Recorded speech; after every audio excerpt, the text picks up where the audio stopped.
नमस्कार दोस्तों, आप लोगों ने कहावत सुना होगा, जैसे जिसकी सोच वैसे उसको फल मिलेगा। और बड़ी बात तो यह है, दुनिया आज अपने वर्चस्व के लिए जी रहा है।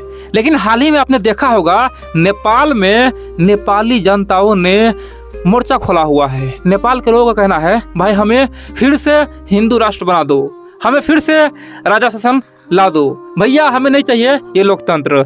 जब से हमारे देश में लोकतंत्र आया है, तभी से हमारे देश का केवल नुकसान ही नुकसान हुआ है। अर्थव्यवस्था चौपट हो गया, लोग बेरोजगार हो गया, लोगों के पास पैसा नहीं है और देश का ये तमाम लोग मिलके छवि खराब कर दिया। नेपाल में करप्शन हाई हो गया है।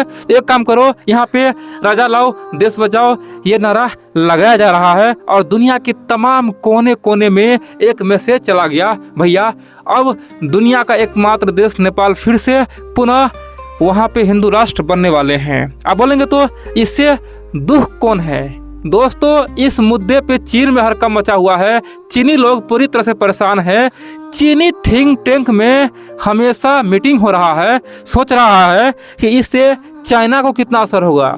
चीन का जो प्लान था 50 साल बाद का, वो क्या होगा? दोस्तों, चीन में लोग में दहशत फैला हुआ है। आखिरकार चाइना तो अब खत्म, चीन तो बर्बाद। आप बोलेंगे भैया नेपाल में हिंदू राष्ट्र आएगा तो चीन कैसे बर्बाद होगा? चीन तो बहुत ही शक्तिशाली देश है, चीन को तो कोई हिला भी नहीं सकता है। तो आखिरकार चीन में डर क्यों है, दहशत क्यों है? दोस्तों, आपको मैं तमाम बातें बताऊंगा और चीनी लोग ये तमाम बातें भारत को खासतौर पर इल्जाम डाल रहा, बोला कि भैया ये सब भारत करवा रहा है, भारत के हाथों ये सब हो रहा है। भारतीय मीडिया, भारत सरकार सबने अपना पावर लगा दिया है नेपाल में हिंदू राष्ट्र तो बनाने के लिए। दोस्तों, ये चीनी थिंक टैंक भी कह रहा है। और बड़ी बात तो यह है, नेपाल में जो कम्युनिस्ट पार्टी का जो शासन है, उनका भी अब ये आरोप आने ही वाला है। आप लोग पूरा वीडियो देखिए, मैं बताता हूँ आगे होने क्या वाला है। लेकिन इन सबसे पहले आप लोग को बोल दूँ मित्रों, अगर आप लोग हमारे चैनल पे पहली बार आए हैं तो आप लोग हमारे चैनल को सब्सक्राइब कर दे, जितना हो सके वीडियो को शेयर करें, अपने दोस्तों को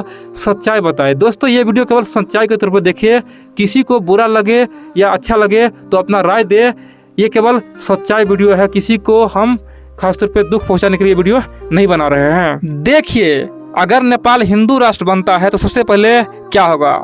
चाइना में इसीलिए डर है कि अगर नेपाल हिंदू राष्ट्र बन जाता है तो भू राजनीतिक प्रभाव भयंकर होगा, सब कुछ तहस नहस हो जाएगा, चीन का किया धरिया सब पानी फिर जाएगा। सब जानता है भारत में 80% से अधिक हिंदू है और नेपाल में भी 80% से अधिक हिंदू है। तो दोनों देश का जनता आपस में कनेक्ट हो जाएंगे, एक दूसरे से जुड़ जाएंगे। और वैसे भी इतिहास गवा रहा है, भारत नेपाल आज से नहीं हजारों साल से दोस्त रहा है और दोनों के बीच में बेटी रोटी का संबंध पहले भी था और अभी भी है। बड़ी बात तो यह है, पुनः हिंदू राष्ट्र बनने से अब आने वाले 1000 साल के लिए नया संबंध फिर से बन जाएगा। दोनों देश का जो हिंदूवादी संगठन है आपस में इतना जुड़ जाएगा ना, दोनों देश की जनता को पुनः मन का मेल हो जाएगा और आने वाले समय में नेपाल में हिंदू का बोलबाला हो जाएगा। इसलिए चाइना चाहता है ऐसा बिल्कुल ना हो, क्योंकि चीन जानता है जब तक नेपाल में कम्युनिस्ट पार्टी का राज है, कम्युनिस्ट विचारधारा है, तो फिर हिंदू का मुकाबला करना आसान है। नेपाल में 3 धारा में लोगों को बांट दो। पहला धारा कौन है? जो किसी को नहीं मानता, केवल कम्युनिज्म विचारधारा को मानता है। दूसरा कौन है? दूसरा है जो राजा लाओ देश बचाओ वो रहेगा। और तीसरा कौन है? तीसरा है केवल लोकतंत्र के समर्थन करने वाला। भैया हमें तो लोकतंत्र से मतलब है, हमें किसी से मतलब नहीं है, ना तो राजा से ना ही कम्युनिज्म से, हमें तो केवल अपना लोकतंत्र चाहिए। दोस्तों, नेपाल में ये 3 विचारधारा है, चीन को फायदा पहुंचाता है। लेकिन हिंदूवादी होने से सभी कुछ खत्म हो जाएगा और केवल हिंदू ही हिंदू रहेगा। इसलिए चीन चाह रहा है कि ऐसा बिल्कुल ना हो। आप बोलेंगे अगर बाय द वे हिंदू राष्ट्र बन जाता है तो चीन को नुकसान और क्या होगा? देखिए दोस्तों, पहला नुकसान तो यह है कि भारत और नेपाल का संबंध जितना भी खराब होना था ऑलरेडी 2-3 साल पहले हो चुका है। तो पुनः से दोनों का संबंध बहुत ही तगड़ा और बहुत ही बढ़िया बन जाएगा। फिर चीन का डाल यहाँ पे नहीं गलेगा।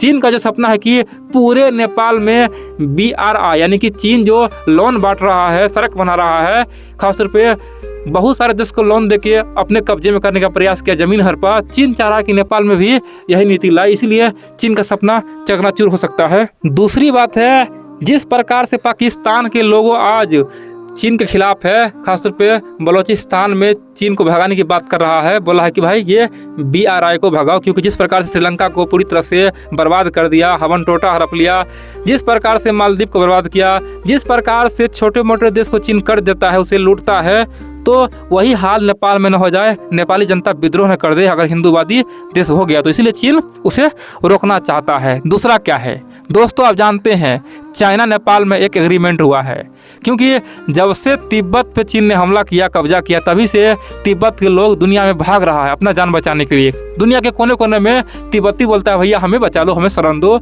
और भारत में तो है ही, नेपाल में भी लाखों तिब्बती है, एशिया कई सारे कंट्री में है, अमेरिका तक पहुंचा हुआ है। सबका डिमांड है फिर से तिब्बत एक स्वतंत्र देश होगा। और दोस्तों बुद्धिस्ट भी हिंदू को मानता है। तो चीन को लगता है भैया हम तो कम्युनिस्ट पार्टी है, हमारे यहाँ तो कम्युनिज्म का राज है, माओ जेडंग ने जो सपना देखा था वो अधूरा न हो जाए। अगर हिंदूवादी भारत, हिंदूवादी नेपाल एक हो जाएगा तो फिर से तिब्बती लोगों का जो आता पता है हमें कोई देगा ही नहीं, क्योंकि तिब्बती लोग भाग के नेपाल तो जाएगा, वहाँ पे अपना अड्डा बनाएगा, वहाँ पे तिब्बत को अलग करने का प्लानिंग करेगा, तो हमें कोई बताएगा ही नहीं। इसलिए ये हमारे लिए बहुत भयंकर भू राजनीतिक नुकसान होगा। इसलिए किसी भी हालत में यहाँ पे हिंदू देश तो बनना नहीं है, चाहे जो भी कर ले चीन। दोस्तों इसलिए परेशान है। तीसरा, चीन को पता है कि भारत और नेपाल में बम्पर व्यापार होता है, भारत और नेपाल के बीच में बिल्कुल ही सब कुछ व्यापार होता है, भारतीय बंदरगाह का उपयोग होता है, हल्दिया पोर्ट का। चाइना चाहता है कि ये व्यापार कम हो जाए और चीन पे नेपाल डिपेंड हो जाए। दोस्तों ये भी सपना चीन का अधूरा रह जाएगा। इसीलिए चीन पूरी तरह से अपने थिंक टैंक को पैसा देके बोला है भाई तुम मीटिंग करो, समझो आखिरकार इसका तौर क्या है, आखिरकार नेपाल में हिंदू राष्ट्र न आए तो हमें क्या करना है। तो दोस्तों चीन सरकार ने कई बिलियन डॉलर अब नेपाल में पैसा खर्च करने का फैसला लिया है, मीडिया को सब कुछ को बदलने का फैसला लिया है और समझ रहा है कि जैसे भी हो ये जो हिंदू लाओ देश बचाओ, राजा लाओ देश बचाओ, इस विचारधारा को तोड़ो। तो क्या होगा, सबसे पहले तो राजा को फिर से बदनाम किया जाएगा, भैया राजा तो ऐसा है, राजा शासन में ये हुआ वो हुआ, राजा तो अपनों का नहीं हुआ दूसरे का क्या होगा। और दूसरा प्रचार ये होगा भाई लोकतंत्र रखो, लोकतंत्र से ही देश महान होता है। अगर राजा को पुनः आना है तो राजा को चुनाव लड़ो, राजा साहब चुनाव में आइए, चुनाव में जीतिए, तब समझेंगे आपका लोग यहाँ पे वैल्यू करता है, नहीं तो फिर आप तो कभी भी शासन में आ ही नहीं सकते। यानी कि इस तरह का मुहिम चलाया जाएगा। और बहुत जल्द देखेंगे नेपाल में अब KP ओली ये भी बोल सकते हैं भाई ये जो हो रहा है ये भारत का प्रभाव है। वैसे भी KP ओली ने अपने मन से जो हो सका वो सब बयान दिया ताकि भारत नेपाल का रिश्ता खत्म हो जाए, लेकिन वहाँ की जनता में आज जागरूक आ गया है। उनका कहना है भैया अगर नेपाल में पत्ता भी हिले तो भारत पर इल्जाम क्यों लगता है, अगर नेपाल का अर्थव्यवस्था खराब हुआ है इसे भारत का क्या दोष है, अगर नेपाल में बेरोजगारी हाई है इसमें भारत का क्या दोष है।